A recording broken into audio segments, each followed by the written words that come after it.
All right, let's get right into it. We're tackling a question that trips up so many people in Cincinnati. How much does a home appraisal actually cost? You'd think it would be a simple answer, right? But the numbers you see out there, well, they can be all over the place. So let's dig in and find out what's really going on behind the scenes. Okay, so here's the big mystery we're trying to solve. You start looking for an appraiser and, well, the numbers just don't make sense. For what seems like the exact same service, getting your property valued, the price is, frankly, all over the map. On one end of the spectrum, you might see a number like 300 bucks, and you think, okay, that seems fair, right?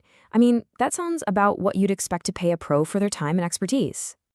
But then you see quotes that go all the way up to $1,900, and that's where you stop and go, wait, what? How can the same service have a price swing of more than 6 times? Are you getting some kind of gold-plated report? What is going on here? Well, that's exactly what we're about to break down. Okay, the number one reason for this huge price gap, the thing that affects almost everyone, is something that happens in the background, especially when you're getting a mortgage. It all comes down to what I like to call the hidden middleman fee. So if you're getting a loan, whether you're buying or refinancing, these are the numbers you're probably going to see. For a typical single-family house, you're looking at somewhere between, say, $575 and $750. But, and this is a big but, that number doesn't tell you the whole story about where your money is actually going. And here it is, the key piece of information. Most of us, we just assume that appraisal fee on our paperwork goes straight to the appraiser, the person who actually came to the house.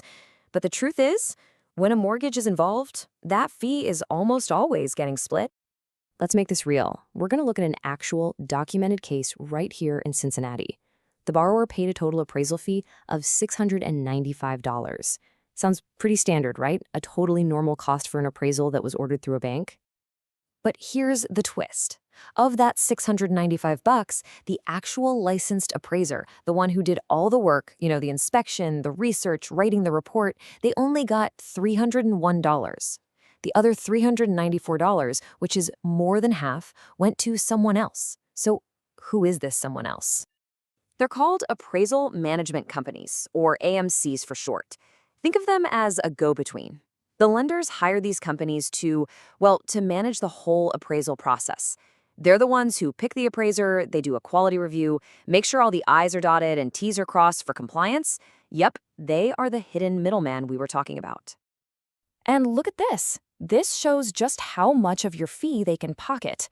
It's not a small slice. We're talking anywhere from 40 to a jaw-dropping 70% of the total fee you paid.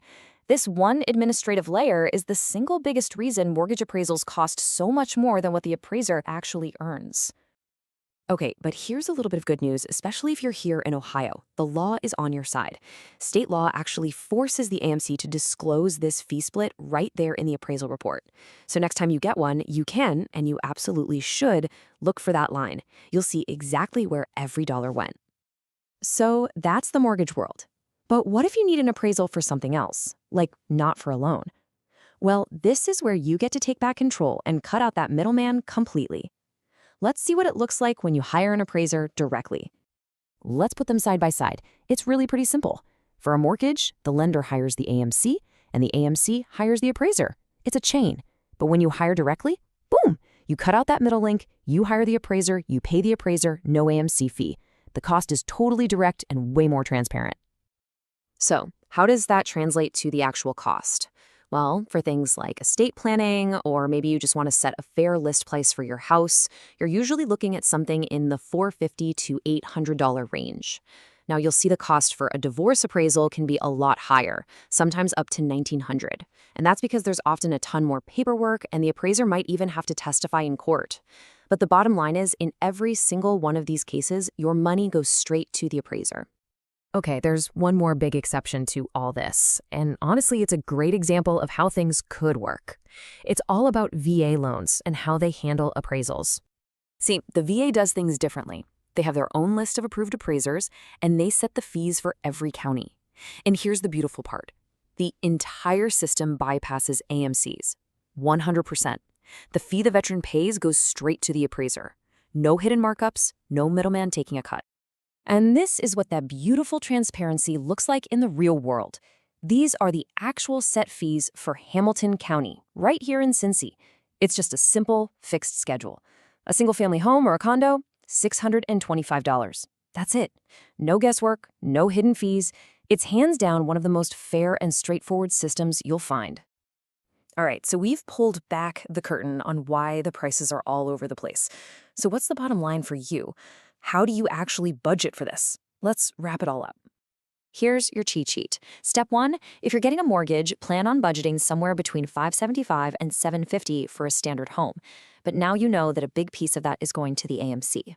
Step 2, if you're hiring an appraiser yourself for something like estate planning, expect to pay that appraiser directly, somewhere between $450 and $800.